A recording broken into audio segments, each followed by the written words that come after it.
রাজনৈতিক অংশগ্রহণ কি? রাজনৈতিক অংশগ্রহণ বলতে সাধারণ নাগরিকদের দ্বারা রাষ্ট্র ও সরকারের কার্যক্রমে সরাসরি বা পরোক্ষভাবে প্রভাব বিস্তার, সিদ্ধান্ত গ্রহণ প্রক্রিয়ায় অংশ নেওয়া এবং রাজনৈতিক ব্যবস্থাকে আকার দেওয়ার জন্য করা বিভিন্ন কর্মকাণ্ডকে বোঝায়। এটি গণতান্ত্রিক সমাজের একটি মৌলিক স্তম্ভ, যেখানে নাগরিকরা শুধু ভোটদানই নয়, বরং বহুভাবে তাদের মতামত ও স্বার্থ প্রকাশ করে। রাজনৈতিক অংশগ্রহণের প্রধান ধরনগুলো হল: ১. প্রথাগত বা প্রচলিত অংশগ্রহণ। ভোট দেওয়া, নির্বাচনে অংশগ্রহণ করা সবচেয়ে সর্বব্যাপী রূপ। রাজনৈতিক দলে যোগদান, সদস্য হওয়া, সভায় অংশ নেওয়া, প্রচারে সাহায্য করা। রাজনৈতিক আলোচনায় অংশগ্রহণ, পরিবার, বন্ধু বা সামাজিক মাধ্যমে রাজনৈতিক বিষয়ে আলোচনা করা। প্রার্থী হওয়া, স্থানীয় বা জাতীয় নির্বাচনে প্রতিদ্বন্দ্বিতা করা। যোগাযোগ করা, নির্বাচিত প্রতিনিধি, সরকারি কর্মকর্তা বা সরকারি প্রতিষ্ঠানে চিঠি, ইমেল, ফোন করে মতামত জানানো, অভিযোগ করা বা কোনো নীতির জন্য লবিং করা। সভাসমাবেশে অংশ নেওয়া, রাজনৈতিক দল, সুশীল সমাজ সংগঠন বা সম্প্রদায়ের সভায় উপস্থিত থাকা।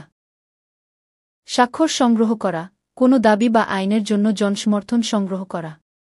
২. অপ্রথাগত বা অসামঞ্জস্যপূর্ণ অংশগ্রহণ, কখনো কখনো শান্তিপূর্ণ বিক্ষোভ ও মিছিল, কোনো নীতি, সিদ্ধান্ত বা পরিস্থিতির বিরুদ্ধে বা সমর্থনে রাস্তায় নামা।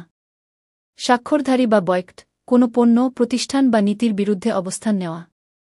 সামাজিক আন্দোলনে জড়িত হওয়া, পরিবেশ, মানবাধিকার, নারী অধিকার ইত্যাদির মতো কোনো নির্দিষ্ট কারণের জন্য সংগঠিত আন্দোলনে অংশ নেওয়া। অনলাইন সক্রিয়তা, অনলাইন অ্যাক্টিভিজম, সোশ্যাল মিডিয়ায় রাজনৈতিক বিষয়ে পোস্ট করা, প্রচার চালানো, অনলাইন পিটিশনে স্বাক্ষর করা, রাজনৈতিক বিতর্কে অংশ নেওয়া। সামাজিক সংগঠন, এনজিওর মাধ্যমে কাজ করা, সুশীল সমাজের সংগঠনের সদস্য হয়ে সামাজিক ও রাজনৈতিক পরিবর্তনের জন্য কাজ করা। রাজনৈতিক অংশগ্রহণের গুরুত্ব। গণতন্ত্রের প্রাণ, নাগরিকদের কণ্ঠস্বর ও পছন্দ সরকারি সিদ্ধান্তে প্রতিফলিত হয়। জবাবদিহিতা নিশ্চিত করে, নাগরিকদের সক্রিয়তা সরকার ও নীতিনির্ধারকদের দায়িত্বশীল করে তোলে। নাগরিক সক্ষমতা বৃদ্ধি। অংশগ্রহণের মাধ্যমে নাগরিকরা রাজনৈতিক প্রক্রিয়া সম্পর্কে শিক্ষা লাভ করে এবং তাদের অধিকার ও দায়িত্ব বুঝতে পারে।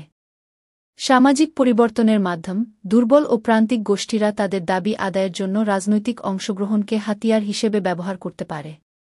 সামাজিক সংহতি, বিভিন্ন গোষ্ঠীর মধ্যে মতবিনিময় ও আলোচনার সুযোগ তৈরি করে। নীতির বৈধতা, ব্যাপক অংশগ্রহণের মাধ্যমে গৃহীত সিদ্ধান্তের বৈধতা ও গ্রহণযোগ্যতা বেশি হয়। সংক্ষেপে, রাজনৈতিক অংশগ্রহণ শুধুমাত্র ভোট দেয়া নয়, এটি নাগরিকদের দ্বারা তাদের সম্প্রদায়, সমাজ ও দেশের শাসন প্রক্রিয়ায় সক্রিয়ভাবে জড়িত হওয়ার সমস্ত উপায়কে অন্তর্ভুক্ত করে। এটি একটি স্বাস্থ্যকর ও গতিশীল গণতন্ত্রের অপরিহার্য উপাদান।